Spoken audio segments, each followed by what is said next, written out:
Well, thank you so much, Charlene, for the introduction, and thanks so much for everyone participating. I'm going to try to speak very slowly for the benefit of our interpreters, but if I get ahead of myself, feel free to nudge me in the chat. So the purpose of this webinar today or this evening is to speak about the international human rights law principles on refugee protection, but we don't want to think about these principles and these laws in a vacuum. I think it's important to situate them within the context of the refugee crisis generally, and specifically in the Caribbean context, which I think is not often discussed in global discourse, but where there is a refugee crisis. And we see this, for example, with the situation of Haitians, the situation of Venezuelans, refugees, asylum seekers, humans in mobility, traveling across the region and encountering very serious human rights violations, which implicate this body of law that we call refugee law.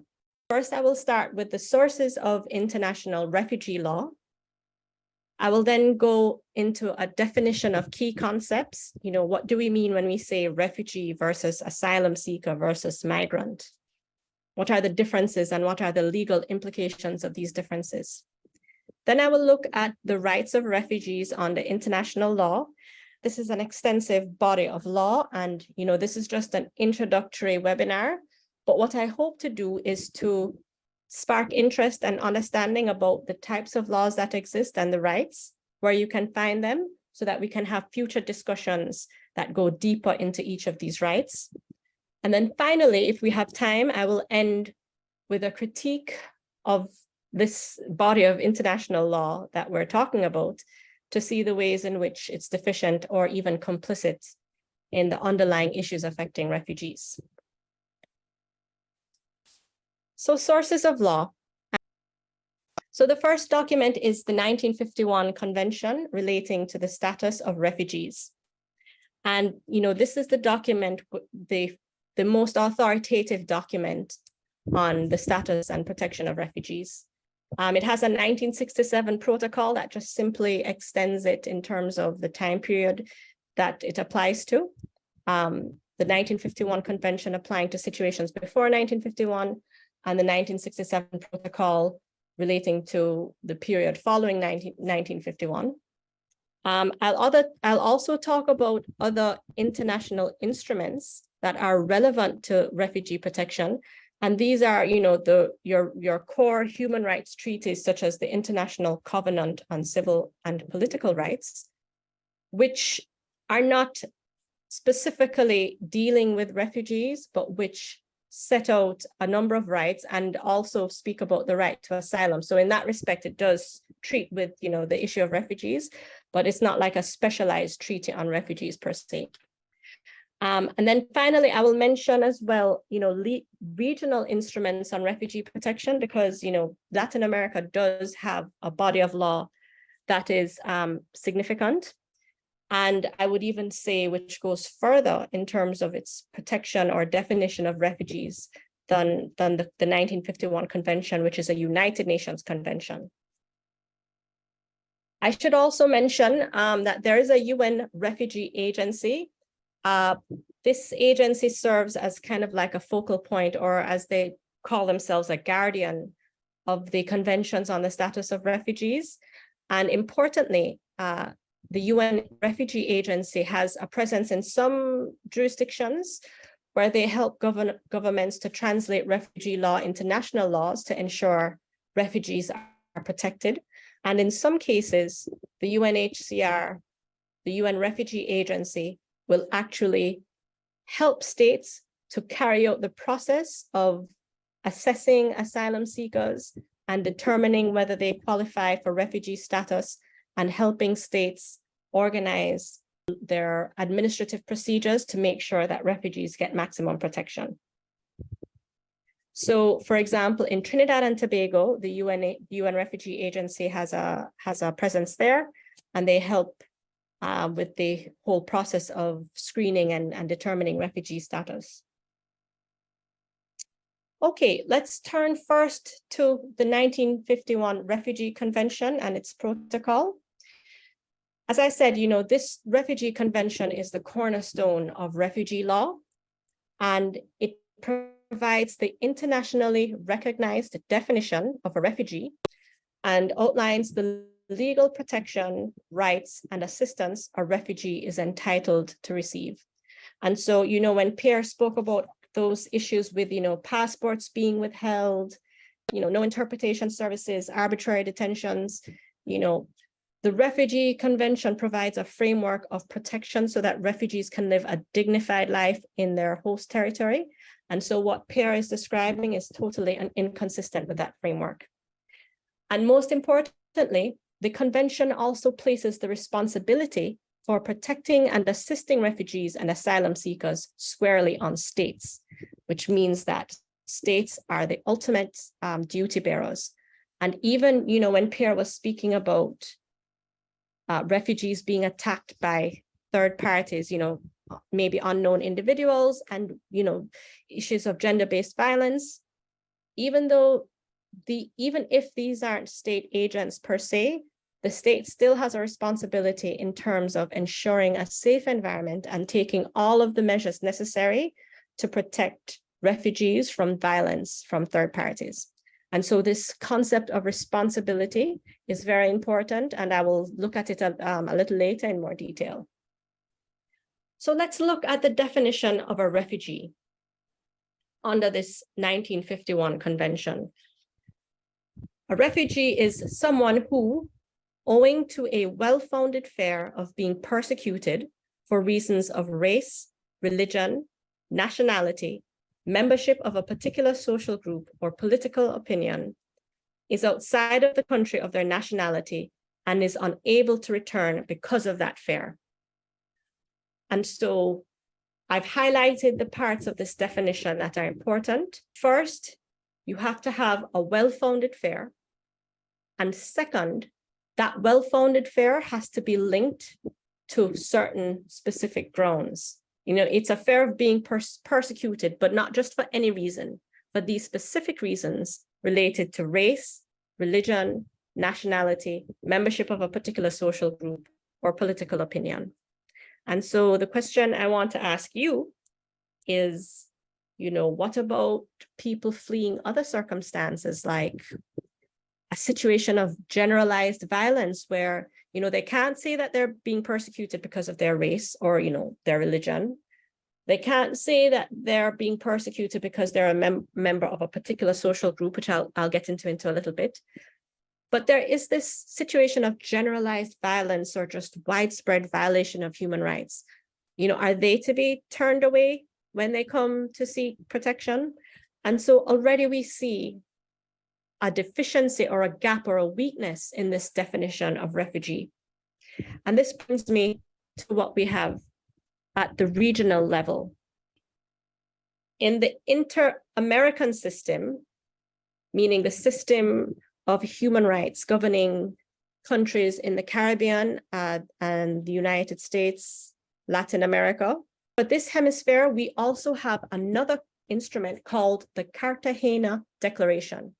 And this declaration is important because it goes beyond the definition of refugee in the convention, and it extends it to persons who have fled their country because their lives, safety, or freedom have been threatened by generalized violence, foreign aggression, internal conflicts, massive violation of human rights, or other circumstances which have seriously disturbed public order.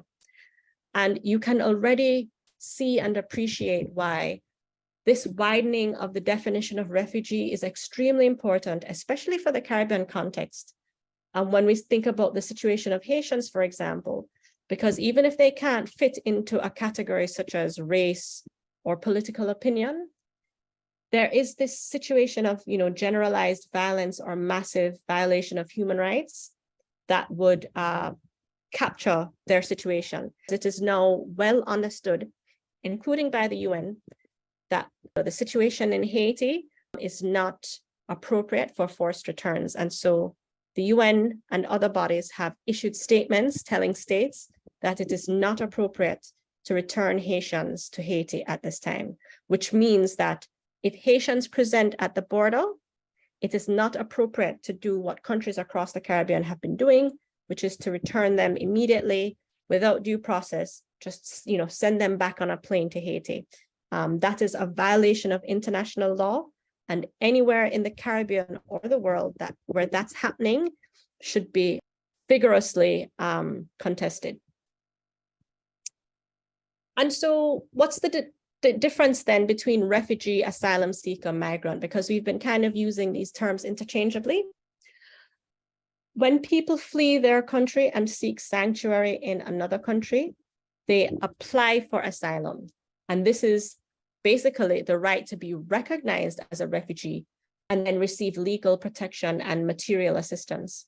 So an asylum seeker must demonstrate that his or her fear of persecution in his or her home country is well-founded.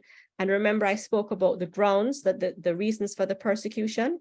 It must be because of one of these categories here: reasons of race, religion, nationality, membership of a particular social group, or political opinion. But if you're going on to the Cartagena Declaration, you do have this other, wider definition that takes into account generalized violence, massive violation of human rights, or other circumstances. We do have this other concept of migrant, and the difference between a migrant and a refugee is that a migrant is traveling, in mobility, but they can return if they wish to their home country. A refugee cannot return to their home country because of persecution and threats to life and personal integrity. So I'm just going to go through some major principles of refugee law as stated under the Refugee Convention. And the first principle is the principle of non-refoulement.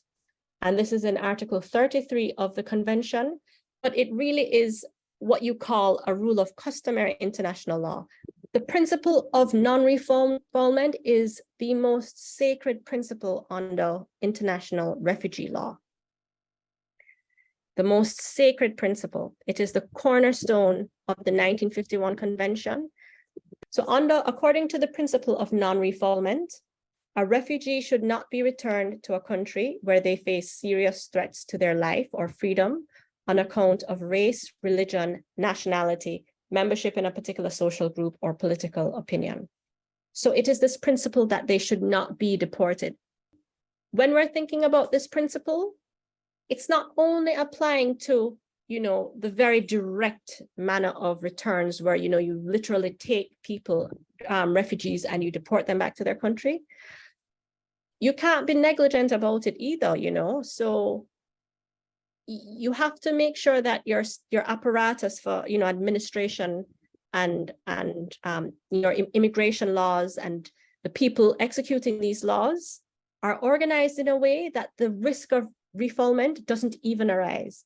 Because if there are gaps and holes where, refugees can slip through and be returned, that is violating this very sacred and fundamental principle. Refugees are not to be returned to a country where they face serious threats.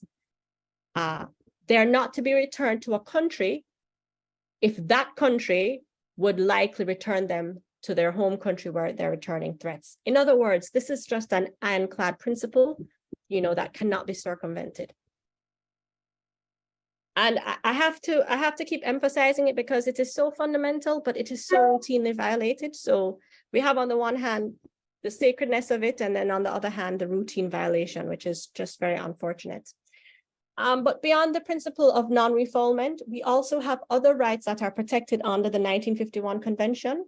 And for any students of international law in the audience, you will see that some of these rights mimic rights that you see in other core international human rights treaties, such as the International Covenant on Civil and Political Rights.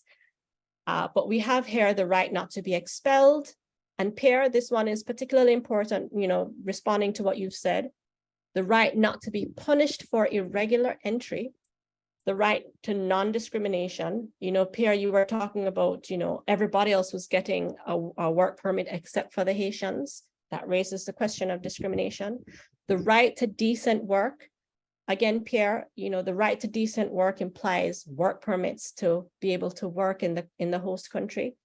a right to housing, education, freedom of religion, access to justice. And again, Pierre, you know more than anyone else here, you can't access justice if you don't have access to an interpreter who can allow you to participate in the justice process. Right to freedom of movement, right to be issued with civil identity and travel documents. And so, you know, what you described, Pierre, of not only not being issued with travel documents, but having your passports taken away is just so egregious and a violation of something that is specifically stated in the 1951 Convention. And the right to social protection. And so remember that I shared a link to the refugee documents, the Refugee Convention in the chat. I encourage you to read through it. You know, it is an eye opener because you will see that what is stated there is so different from what's happening on the ground. And I just wanted to, you know, we're talking about rights, right? Human rights, and the state has this obligation to protect these human rights, to respect and ensure these human rights. This is both a positive obligation in the sense of the state has a duty to take measures to protect these rights, and the state also has a negative obligation in the sense of a duty to refrain from actions that violate human rights. So one duty is a positive obligation to actually take action. So one action I could immediately identify is implement refugee laws. Some states don't have any laws on the books for the recognition and protection of refugees. And then a negative obligation in the sense of refraining from actions, I would say, stop deporting and forcibly returning refugees. Make sure that the state apparatus is in a position to offer the full range of protection that refugees have, which is not just, you know, like don't commit acts of violence against them, but take measures to ensure that they live a dignified life with access to housing, education, and so on. And so this concept of positive and negative obligations is extremely important. And so this, I just want to emphasize that, you know, what I've just presented is really just a very small look at this body of law that we call international refugee law. I hope that in future conversations and webinars, we can go into the more concrete principles. So thank you so much for your attention. And I hope that this was informative, and I hope that we can have future iterations of this webinar. Thank you.